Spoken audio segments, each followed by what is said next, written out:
following program is rated TV MAL. It contains strong language and is intended only for mature audiences.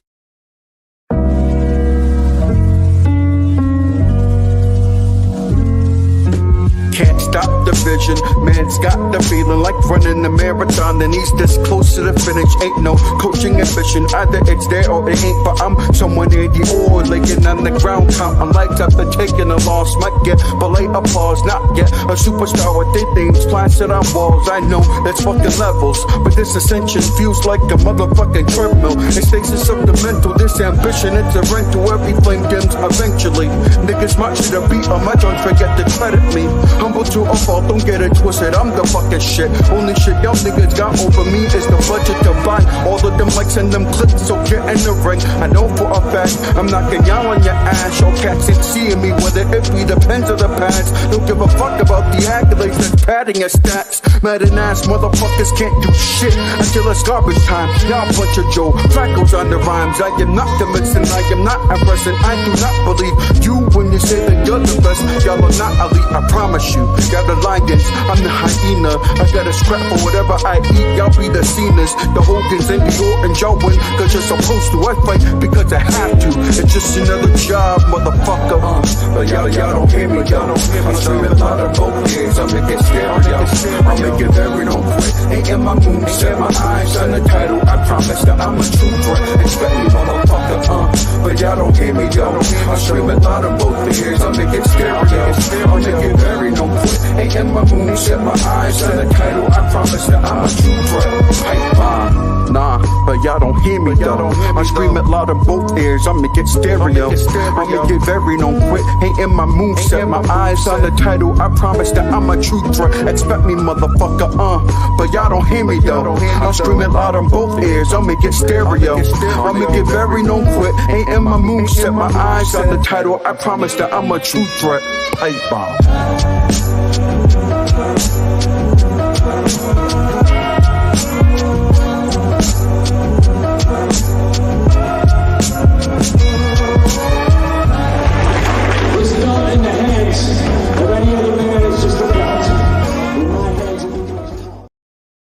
What's goody, ladies and gentlemen? Welcome back to another After Dark episode, man. Thank you guys for tuning in, man. I'm your host, Blackheart. You already know the whole thing. The whole head honcho, the boss on Big Bell, Off the Top Roast podcast, OTTR headquarters. You know what I'm saying? Do me the biggest favors in the world. Hit that like, share, subscribe, notifications, bells. Stay up to date with all the content that we got and all the future content that we got provided coming to you here for OTTR for the remainder of this season. Y'all know how the hell to find us for the remainder of the season 5, especially on YouTube, Twitch, and Facebook groups. Make sure that you go tune us out there as well. And also do us the biggest favor in the world. Copy, sell some merchandise. Bonfire.com/store/AfterDark podcast for all your wrestling needs. Also, we got the secondary store at teesprings.com as well as deco slides for your favorite for your summer kicks. The OTTR slides in multiple colors on one with the net gaiters is still available. Get with it before we reach the summer program. We never get the new merchandise out as well. I'll make another video of that coming soon, so you guys get the gist of it and shit like that. And special shout out to the IWN, the Independent Wrestling Network. We're gonna be on the app real soon, ladies and gentlemen. For real, yo, big things is coming here for OTTR. But ladies and gentlemen, oh my goodness, my special guest for you tonight. This is you want a suplex machine. This motherfucker is a suplex machine. He's my suplex machine, and his work can tell the tale right here. I'm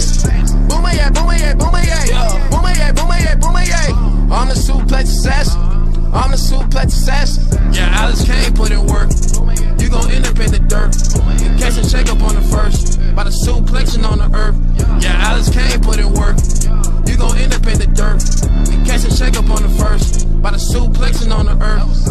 I got that boomerang. I been suplexing, going MIA on an island. Push you up on that match. Make it stretch and I can make it tap. Lot of suplexing, I can make it drop. Making ankles pop. Suplex season getting hot. In the whip by the drop the top. Come to the wing, we gon' kill him. Boomerang. Alex Kane, Manny, Ali, suit, takes to death, yeah, probably. I'ma get the win, yeah, I'ma finish him. I ain't feeling them. Every day, I'm clocking in, by the put in work, making ankle hurt, playing overtime with his freaking work. What's good? That was fire. Funny enough, Current MLW National Openweight Champion himself, Alex Kane's the building, yo. what's up, guys? Woo! Funny enough, I just released that song on all streaming platforms.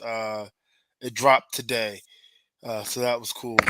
Same thing with my other theme music, but yeah, it never hurts to have two good theme songs. Right, it never hurts that, man. That's just more royalties coming into you later on in life. Yep. That's the way that, you know what I'm saying? That's the way I see it. You know what I'm saying? That's the business move. I'm your suplex machine. That warms my heart. Oh, yo, real. Because I was like, all right, listen. Let me just give a little background story. So I wasn't known of the MLW brand until like 2 years ago. And then when it came to one particular matchup that you had, and I was like, who the fuck is this guy? I think it was Mr. Taylor. I think it was him or one other person that you had a title defense. It was on MLW Fusion. So I'm really trying to remember, but it's probably like kind of hard to tell. But it was that particular match that I said, "Oh my god!" It's like, yo, this is my guy. Just a brutalized assassin suplex machine, and I was like, that gave me the reason to start watching MLW just strictly because of you. You know what I'm saying? I've heard that. I've heard that a lot. I've heard that. Well, not like your exact explanation, but I've heard people say they've started watching MLW because of me, and that's pretty fucking dope. Because I've only been there for such a short time, but to give people a reason to watch the product is awesome. For real, man. It's something. It's about representation for me. Yeah, most definitely. So you know what I'm saying. So when you see another black brother like that doing the moves that you are doing, and you are dominant in the ring when it comes to that, that's a strong representation for us black men. So most a lot of black men will be like, "Yo, that's my guy right there, man. He's just nothing but an ass kicker," and that's what we are. We are nothing but ass kickers. Exactly. You feel me? But let's go back to the time capsule. Let's go back to the younger years, man. I know you probably heard it hundreds of times. Who had made you into a wrestling fan? How did it started? But here we are with it, man. How did it start for you? It started for me. Let's see. I went to this yard sale in my neighborhood. See, man, you got a fan right now, man. Alex Kane's the man, man. Thank you, King. Thank you, King. Yeah. So I went to this yard sale in my neighborhood, and like the kid had like a bunch of like wrestling belts and stuff like that, which I didn't really know about pro wrestling too much at the time. But I saw this VHS tape, and I'm still a movie buff or whatever, and it looked cool. It said Stone Cold's Demolition. I'm like, well, who's Stone Cold and why is he demolishing shit? And the kid that kind of explained to me like, what's up, Buzzing Marlowe? That's your boy right there. So he was like, oh yeah, Stone Cold, he's this like badass guy. He drinks beer, he beats up his boss, and yada yada yada. And I was like, oh, that sounds fun. Let me go. Let me get this. So I paid for it and I took it home. It was a VHS. I put it in the VHS player, and it just started playing. I can't remember the song exactly, but it's something like driving me crazy, something else. I don't know. I'm not singing for you right now, but like I think it was a chronicle of like Steve Austin, Kane. I think Undertaker was in there, but it was like the build up to Kane and Steve Austin's match. I think it was at like First Blood or some shit like that. I think it was a King of the Ring, but it was a First Blood match. Yeah, and the shit was nuts. So I watched it every single day. Like to the point where my mom was like sick of it. She was sick and tired of it. Just the fascination of it. And then I fell into the video games first. One of my older brother's friends he had like Smack. I think it was like Just Bring It or whatever, and he would let me play it. And I didn't really understand what was going on. I was just trying to go backstage Yeah. all the time, or fight on the ramp or something, just not be in the ring. And then what else had? Well, and then it was the little action figures. I had like a bunch of them. I'd always get one or two for like Christmas or something, or a birthday. And then I started doing like wrestling in my yard with my friends or whatever. So we had the belts, we had the music. We would either take storylines from TV, or we would make up our own. I was always Randy Orton. I just thought Randy Orton was. I still think Randy Orton's the coolest. Um, and then it bled over into like actually watching the product. And like the first match that made me say like, this is what I'm gonna do with the rest of my life was Taker versus Jeff Hardy.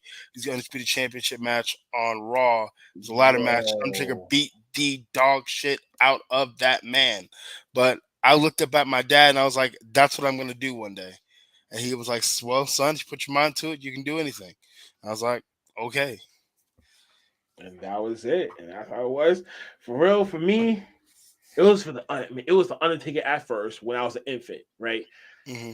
There was a match that WWF used to come to Boston on the weekends at the A and B shows for Saturday and Sunday. So my mother was a wrestling fan, God rest her soul. She would take me to those.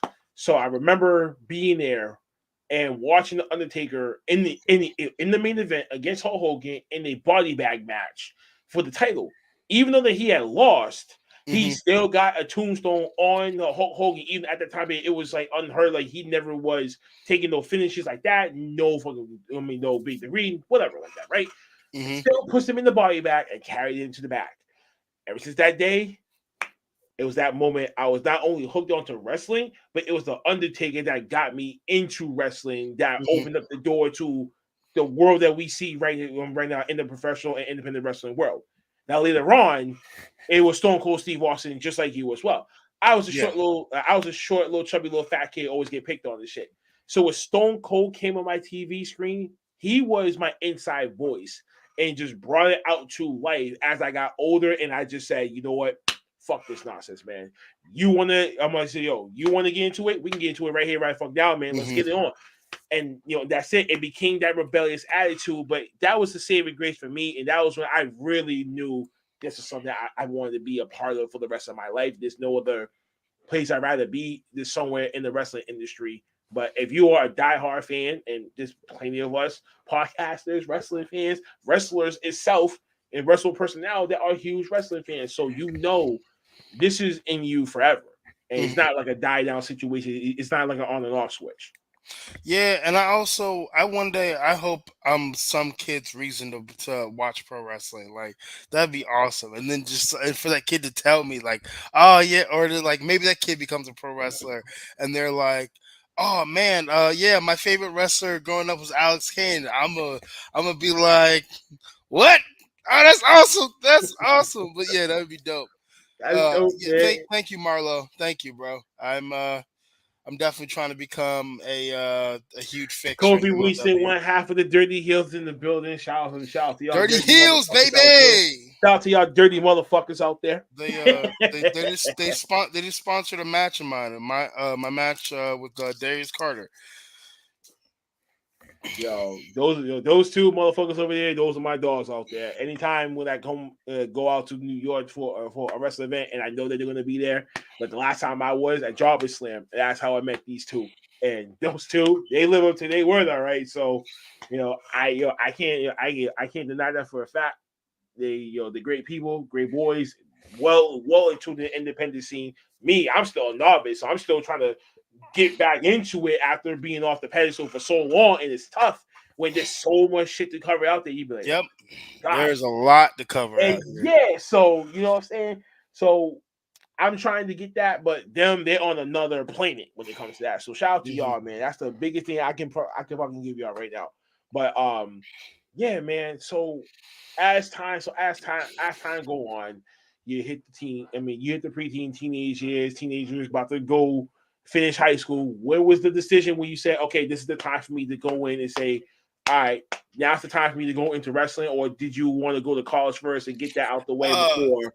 Yeah, it was college wasn't necessarily so much of like getting it out the way. It was more of to appease my parents. I never wanted to go. And like I don't regret it. I definitely don't regret it. I got to wrestle in college. I got to play rugby in college. So those were definitely experiences that have made me who I am today. I didn't finish college. I think one day I will, but just at the time it was too much. Um, but I think after playing rugby, because I played it for like a year, and I was like, okay, this is fun, but this is not what I want to do with my life. Let me just go ahead and pull the trigger on this wrestling dream, and if it works out, cool. If it doesn't work out, also cool. Like nobody can say that I never chased my dream. Right. So I worked for a little bit. I worked for like a year or two just to save up some money, and then I joined the WWA 4 in like I think it was like May of 2018 or something like that. Um, and like I had been to like a few of their live shows like before that, and I just really liked the vibe and the atmosphere of their school shows. And then like I got to meet Fox. I think it was before a training or before a show, and he was like, when I saw him, I was like, I could feel this like that I could feel like that star power like coming from him. But like he was like the most humble man like ever. Like I was not expecting him to be as humble as he was. And he answered all of my questions. He was just super cool. And I think the week after that, I finally did sign up. And the rest is history. And here we are. So how long have you been in the game for? Uh, If you count the year that I spent just doing the school shows, then 4 years. If you count the years when I actually started working like independent shows, it's Mm-hmm. 3 years. 3 years. So 3 or 4 years, no matter which way that you want to look at it. But Yeah, it's still, hey, listen, man, that's still a presidential term anyway. So that's still something over there. yeah. You know what I'm saying? But damn. How'd you get your foot into the door with MLW? So like you had to go to the independent route and then you know what I'm saying, like get the Yeah, stage yeah, called yeah, and you know yeah, what I'm saying, yeah. get I noticed definitely before that. Because initially when I like really started to pop off was during like the pandemic era of things, and shows weren't really running. Some shows would run like just like closed set type stuff. Um, so I would go to this promotion called Pro South in Piedmont, Alabama, and I would wrestle there from time to time. Well, pretty much every week that I possibly could, just to get reps and just to kind of figure out who I was. And there's a guy named Scott Hensley just saw me at Pro South, and he messaged me the next week, and he was like, "Yo, I want you to." I will talk about that match because that match was fun.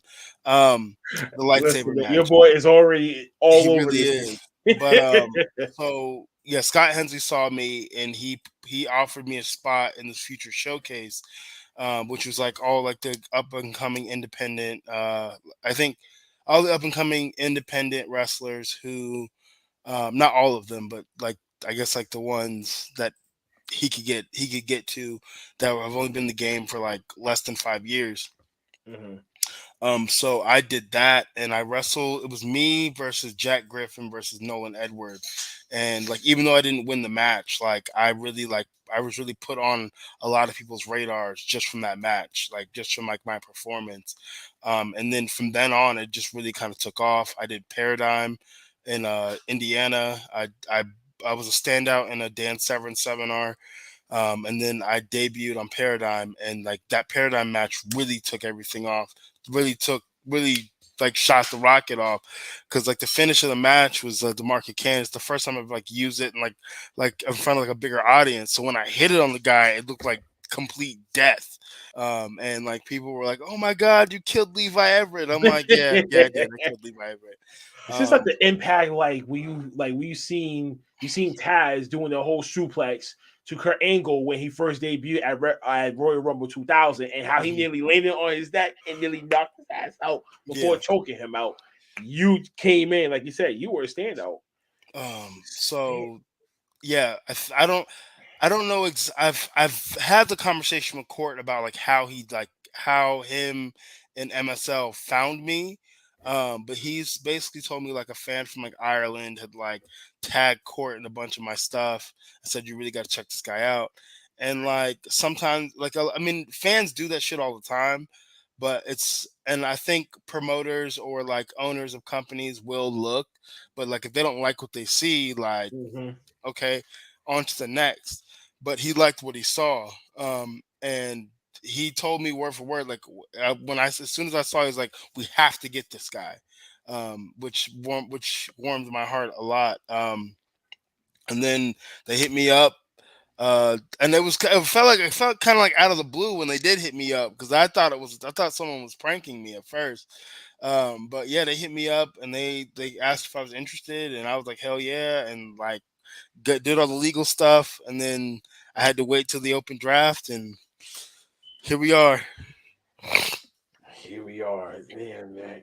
Yo, that's an incredible journey, man. Just standing out, doing you, putting in the work, but more importantly, is how they got you over. Like this is a guy you guys need to really pay attention to. He could be a future player in any promotion that he can go into. Well, we don't know how certain Well, promotions look at certain I mean, I would superstars now. definitely give a lot of credit to MLW, as far as like putting me on an even bigger platform. But I mean, a lot of like I guess like the lore of Alex Kane really comes from the independence of like because the run that I had before MLW was pretty dope. The run's still going, but like the run up to MLW was pretty dope. So I mean, I got myself over, and then like MLW has boosted that even more. Yes. And listen, man, when it comes to MLW right now, you've been there this whole time since day one, obviously, and It's you been like already are, 7 or 8 months. and you're already an open, yeah, and you're already a national openweight champion. Yep, So that says a lot that they got future plans for you, but more importantly, I guess from my view of it, you made that division. You basically are the whole dominance. You want the throne when it comes to that division. I don't think there's a lot of people out there that could probably want to say this, but I'm saying it though because I might compared to how the fuck I watch your matches compared to any other matches before that. I was really saying to myself, bro, imagine him and Brock Lesnar one day. Oh oh my yeah, god. that'd be nuts. Oh, like yo, what the fuck? Like, just imagine, or him and Kurt Angle at that right time before the whole Kurt Angle situation kind of came into play. When I'd love he to was on wrestle top of Kurt this game, Angle. that would have been awesome. I could just imagine just future matches Hmm. or fancy matches, as some people would actually want to say, fancy matches that who you would have the best matches with. Who do you think would be a great five A star match? great, a great like fantasy match or like a match that could possibly happen, like me and Josh Alexander, me and Jeff Cobb, which Ooh, uh yeah. I've been trying to politic my way for, but it's not working. I think definitely those two matches. Maybe Davey Richards would be cool. Um, yeah, probably like those three are like on my top like matches that I want to have. Warren says that you want Shelton Benjamin. I do want, but I know like that's a pipe dream. I know that's never gonna happen. I mean, listen, That's can't never tell gonna the happen. future. Can't tell the future. No, you might never know. You might That never know man, these days. by the time if I'd ever go to the E, he'd probably be gone and retired. Nah, I he'll no, at this nah. point, They'll probably let him go, and then if he goes pop up in the Indies, you might never maybe know. You know maybe. what I'm saying? But yo, I'm gonna fulfill Warren's obligations. Let's talk about this lightsaber match. Yeah, so I was wrestling one of the students from the school. This is before like I blew up or anything like that. It was before the pandemic. And we were in a feud for my internet championship at the school. And like the storyline was basically I beat the shit out of this guy or whatever several times, and I push him to this breaking point to where he becomes what was it? The Prowler. It was he. The funny thing is he came up with it before the Fiend, but it was Mhm. kind of like the Fiend. But it was like Fiend-ish in character. Um, so we build up to this big match or whatever, and we're going through, we're putting it together, and he pulls out some fucking lightsabers, and I'm like, what the fuck are you gonna do with these damn lightsabers or whatever? It's like, dude, we're gonna have like an epic moment in this match or whatever. It's not gonna make any sense psychology wise, but it's gonna be fucking dope. So we get in the match, we get to the point of the spot, and we both get the lightsabers. We both look at each other from opposite sides of the ring. We roll in, and then we fucking we extend them or whatever, and the fucking place goes nuts, goes fucking crazy or whatever. And then we're having this lightsaber battle, ba ba ba ba ba, and then he gets the better of me, and he stabs me with the lightsaber. So I'm over here selling like I'm dying. I'm dying, I'm dying, and then I just punch him in the nuts. And then like we when I got critiques about it from Fox, he was like, "You should after the lightsaber spot, you should have just left the lightsabers alone." I'm like, "No, bro. Like I was like, because I've never like really like used weapons so much in my career. I think of myself as a weapon, so I don't really need to use a Yeah. weapon unless I have to. But there was a spot in the match or whatever where I was just beating the shit out of him with the lightsaber, and then I throw it at him as he's trying to go away. So it kind of like spears him in the back, but collapses at the same time, which just Oh. looked dope. Yeah, Yo. Oh man. Listen, he's I think there's a video of it on my TikTok and on my Warren. Instagram. Yo, have you and Warren faced off before? We now, I mean, I wouldn't say like we faced off. I think we were in a like a battle royal, like my first or second year down in Florida. Um, I think that's where we met. It was like this battle royal for like Champ 7 or something like that, and that's where we met initially. He came in as the man. He came in as the American Prodigy, as I call it, Captain America mixed with Deadpool together, Yeah, baby. yeah, yeah. and he gets pissed off every time when I bring that up. He gets so fucking frustrated with me.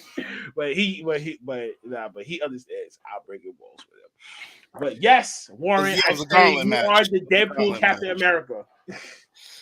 It was a gauntlet match in June. I can't remember where the gauntlet match, what promotion it was for.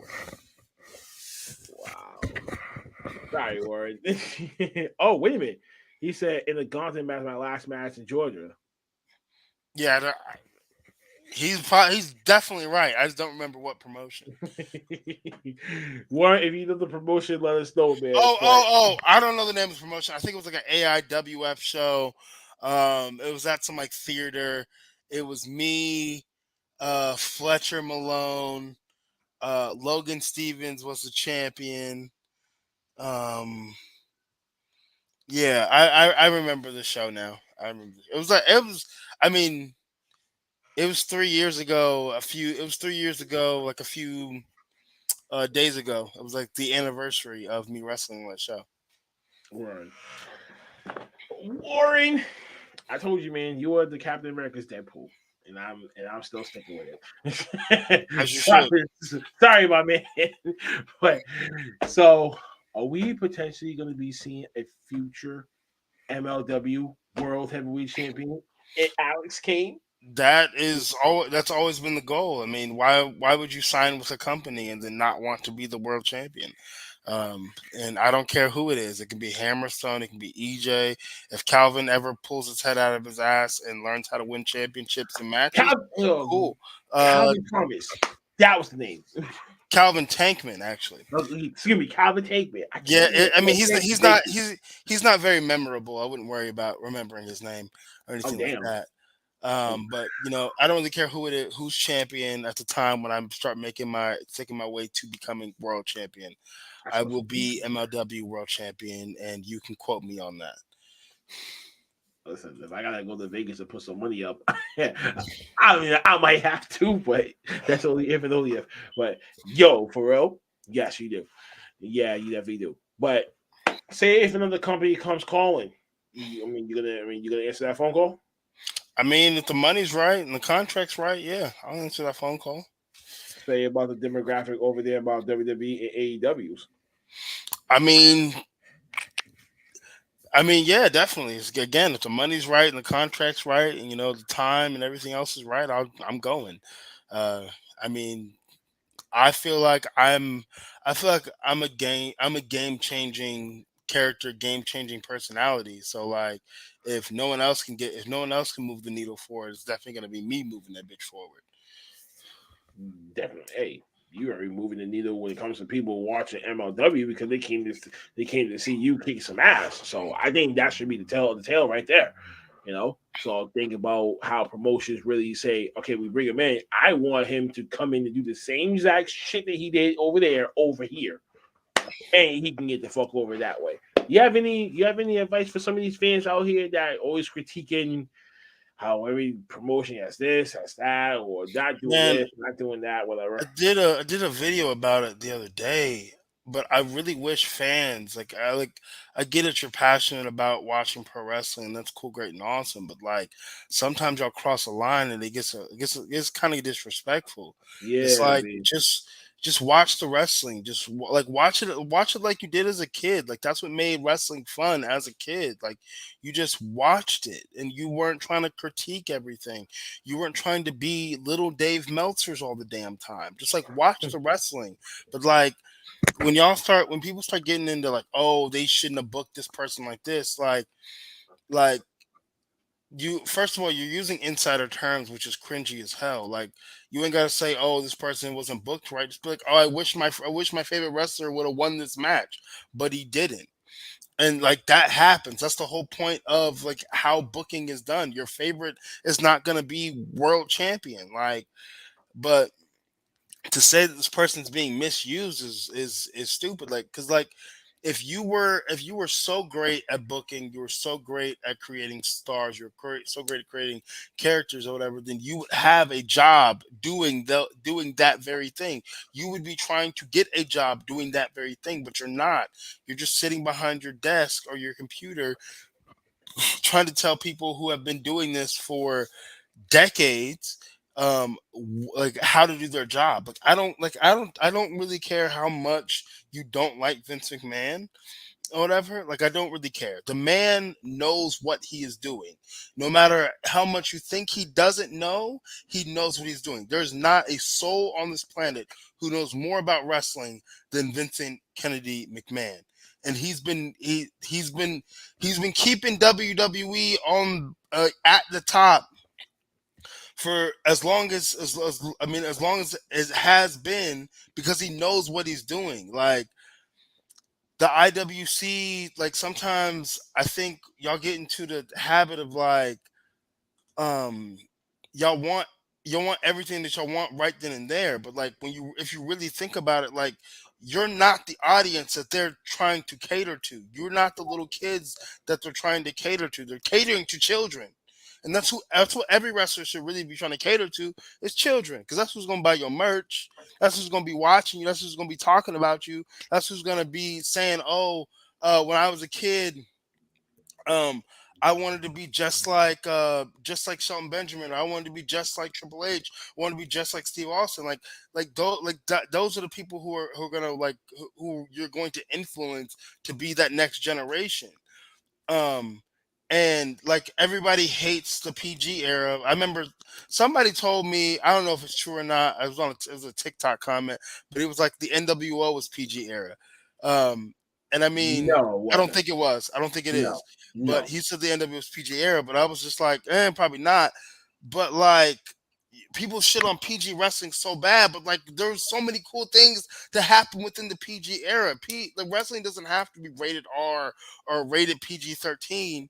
It just needs to have compelling storylines. But if people spend more time trying to be on in the backstage of everything, and they don't start investing themselves in the stories that are happening on television, there's something there for you if you just allow yourself to get invested in it.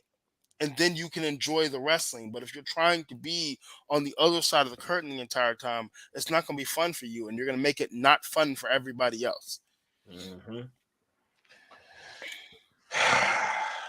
I totally agree with everything that you just said.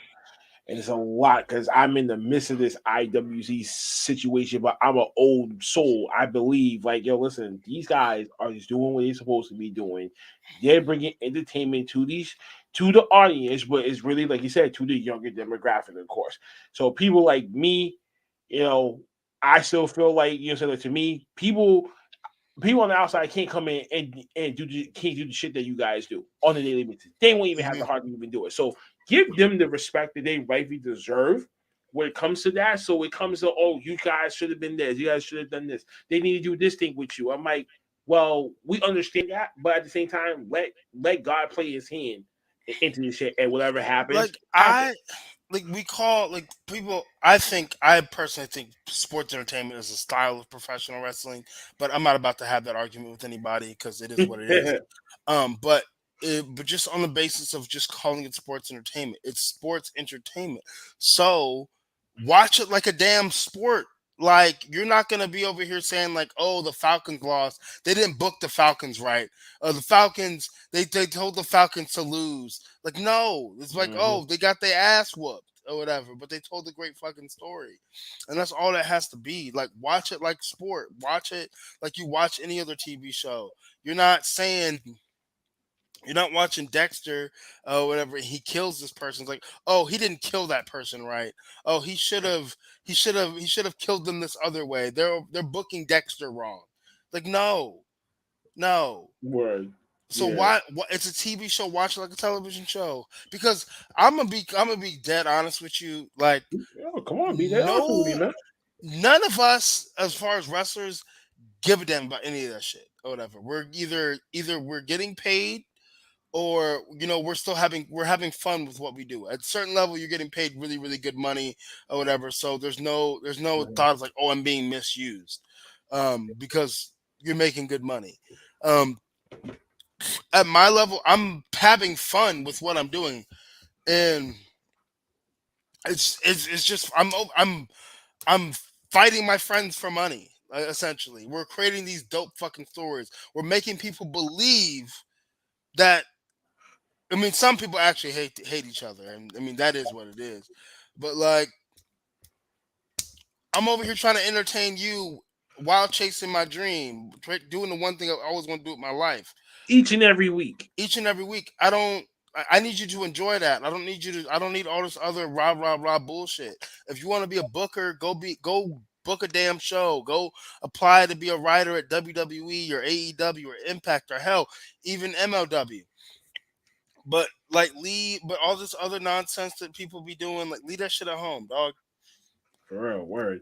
Oh, I'm on your side with this, man, because there's a lot of toxic. I mean, well, someone had told me that wrestling fans are the most toxic fans in all of One sports, hundred and percent, 100%. that is 1,000 fucking percent. There's a lot of people that will argue with me day in and day on different social medias about, It's all oh, they're like, subjective. I'm like, oh, that's disrespectful. That's this, that's that. I'm like, I thought I was entitled to having an open opinion about how I see my wrestling that I'm watching every week, just like you guys are. And you guys are criticizing me, and you know what I'm saying, and vice versa too. I mean, we all get that a little. It's just like, okay, someone may say some shit that may piss you off to a point, but now like you have to respond. And I try not to do that myself, especially when it comes to running a podcast. I always try to be dead in the middle of it, look from both sides of the spectrum before you jump to conclusions about something. But that's a lot. The wrestling fans don't understand that. It's either I one th- way or another. You know what I I'm saying? think It's straight. wrestling fans put too much stock in their opinions. It's like it's your opinion. You don't like. I personally, I don't see the what's the word to say? Like, I don't see the appeal in Ric Flair. I don't see the appeal in Shawn Michaels. Those dudes just didn't and never probably will ever speak to me. Um, I don't see why they're touted as being the best. But that's my opinion. Like, and you like, and I'm all for, you can criticize my opinion, but you're not about to change my mind because Ric Flair won the world title 16 times. Child, I know how professional wrestling works or whatever. That does not make me think that he's the best or whatever. Like Shawn Michaels, like I'm still to this day trying to figure out like what's the appeal here. He's an attractive white man, but outside of that, like, oh, he sold really well. That's nice. That's nice. But that's still not pulling me in. Like I think like those larger than life personalities like The Rock and Steve Austin, those are the guys that drew me in. Those are the guys that made me think, oh Yes. shit, these guys are fucking dope as hell. And Like it it shows made you want to because be them. it made you want to be them. I never wanted to be Shawn Michaels. Shawn Michaels isn't a megastar. Um, but Stone Cold and The Rock are megastars. My grandmother, who doesn't watch professional wrestling other than watching the shit that I watched, and maybe she watched some stuff back in the day, but she knows who Steve Austin and The Rock are. She doesn't. She knows who John Cena is. Yeah. Oh yeah, definitely. Those are But the faces of WWE. So as like a lot of like outside people that may fell who fell out of wrestling as they grew after the Attitude Era or was kind of over there, it went and diluted down to WWE the way that it is now. There'll still be a lot of people that say, "Oh, I used to remember Stone Cold. I used to remember The Rock, Triple H, Mankind, The Undertaker, Kane."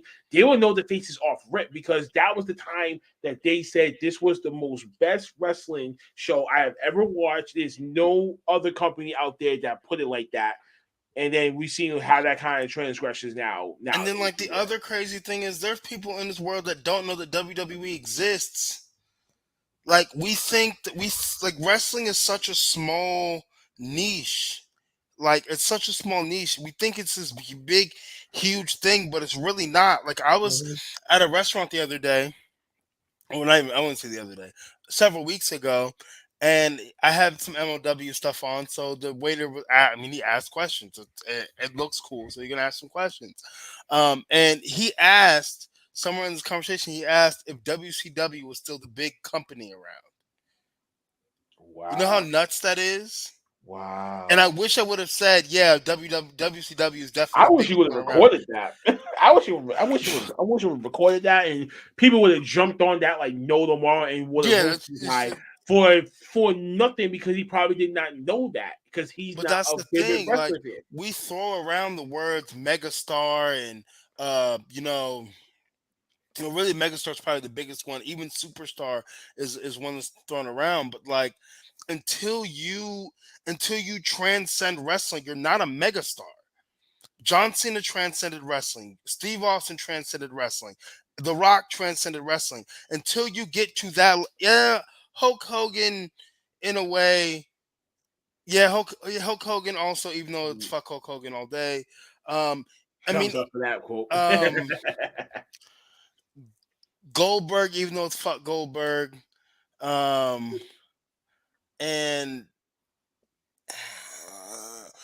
Ric Flair too. Even like those six guys, they I'm transcended sorry, man, wrestling. but fuck Ric Flair. Yeah, fuck Ric Flair too. But yeah, but like those six guys transcended the business. People outside of professional wrestling know who they are. Like, and some people that don't even have never watched pro wrestling know who they are. Or maybe they saw a show here and there, they know who they are. Those are megastars. There are people who have the potential to be megastars, but they're not yet. Like within the niche of professional wrestling, yes, Roman Reigns is a megastar. Outside of professional wrestling, he's just a dude. Exactly. I don't know how many times I gotta be saying this, folks. Without Roman, what's left? You know what I'm saying? Like I we think were the just talking thing, about that. No, go ahead. My fault. the most dope thing about Roman is like he changed the game, and it was more majority of the game change was character, having those fucking Absolutely. like those like real moments. Like I think it was the match with Jay. I think it was the match with Jay Uso. What was it? Was it Hell in a Cell? I think it was Hell in a Cell. Hell in a Cell. Just like that match No. Yeah, what's that? Yeah, it was that one. I think it was that one, and there was another one or whatever. But just like the It was the one emotion. before that, and then that match. They had two back Yeah, to back. yeah. The first one. Okay, the first one had to been I think it was just SmackDown. probably like a horror show. I think maybe Extreme Rules horror show. I'm not telling you too sure, but it was one of those pandemic pay per views that they had. Yeah, just like the amount of emotion that was generated in that match, like your brother coming to save you or whatever, or to try to like bail you out, like throw the towel in. Like I felt that in my chest. Like I wanted to cry, bro. And then like fucking Roman is out here uh like he he knows what he has to do, but he feels bad that he has to do it, but he know it has to be done. Nah, I feel you for real. Just good, just like there's none of your faves are doing that. None of your favorites are doing that. None of your. I mean, I don't really watch. I've never. I don't. And people may roast me with this. I've never watched the Kenny Omega match, other than the blow up doll match because that was. I mean, how did you not watch somebody put over a blow up doll? Um, but like Jim Cornette, I Jim think Cornette had a even if field I day with did that. watch a Kenny Omega match, Kenny Omega is not doing what Roman's doing. He's not. He's not doing. Nobody's doing what And Roman is doing. and to really be honest, he was really doing that on another hemisphere on the other side of the globe doing that. If you don't get yourself over in the US market, they're not really gonna pay attention to you. I'm sorry, I had to be the one to actually say that too. Yeah, I mean, even even Randy Orton's character work, bro. And when Randy Orton's out here acting like he had some intermittent rage disease or whatever, like wasn't nobody wasn't nobody doing no shit like that anywhere. Like you know how in depth that character work is. Mm-hmm.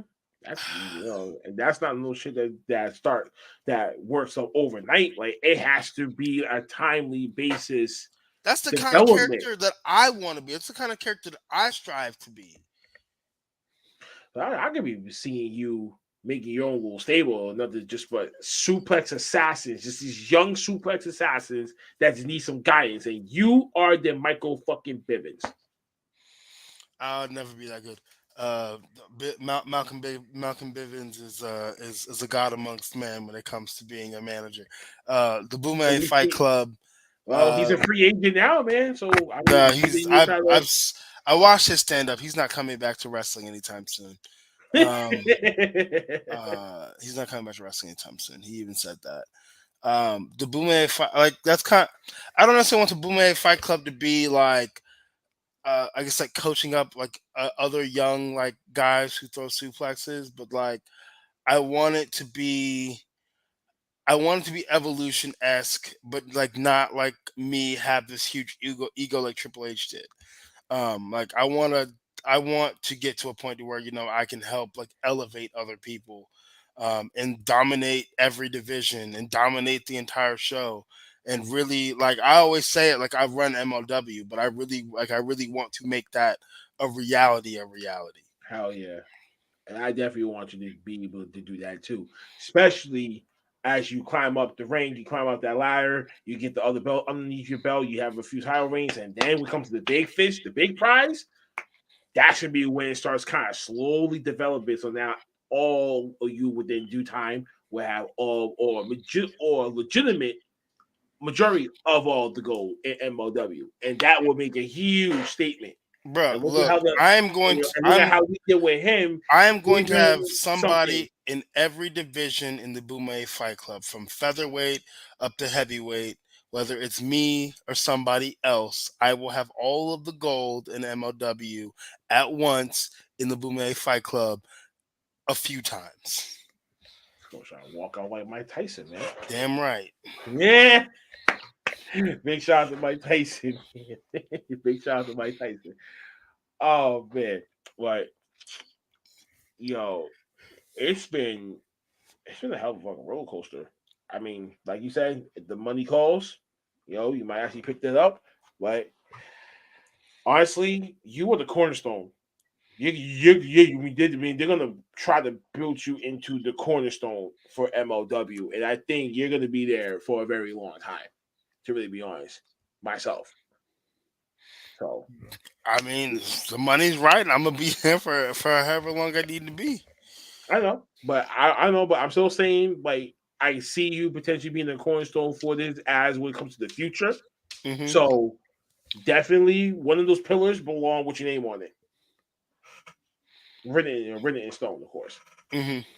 You know, Warrior, I appreciate that you're psyched out back there. Ease down, big boy. Um, one more other question, but I mean, I think what's going to be next? I mean, what's next for you, man? I mean, what's next that's on your hit list right now? What's the What's next several weeks or next? months? I guess the biggest thing I have coming up next is Friday.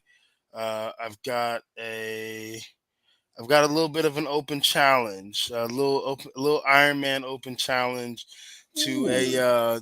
to be decided victim. I don't know who the victim is yet, but whoever Caesar cooks up or puts up to come to the slaughter, uh, Yeah. they gonna get this work, and it's gonna be boomaye, boomaye, boomaye all night long. Um,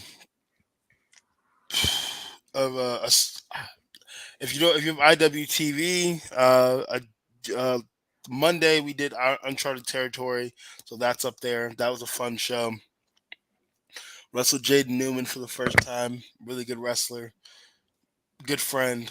Um, yeah, I have other stuff, but just not on the top of my head right now. But the Nah, biggest thing is MLW. listen, it's all right, man. I mean, listen, man. We could have went into the indies too, but at the same goddamn time, God knows how many promotions that you've been at, and just previously done the show out there in Jersey. So I'm actually I was like, damn, he was down there too. I was like, Yeah, that's why I yeah. wrestled Paris Carter. I was so heated though. I was like, oh my god, I wish I could have went. I'll be back. I'll So be sad. back. Sooner or later. But yo, this is where I give you the victory lap. I personally thank you for joining me today for this after dark. I greatly appreciate you being here. So is my audience that's still out there, still in the midst of all this. Give him the love and support that you do for me. You do the same thing for this man right here.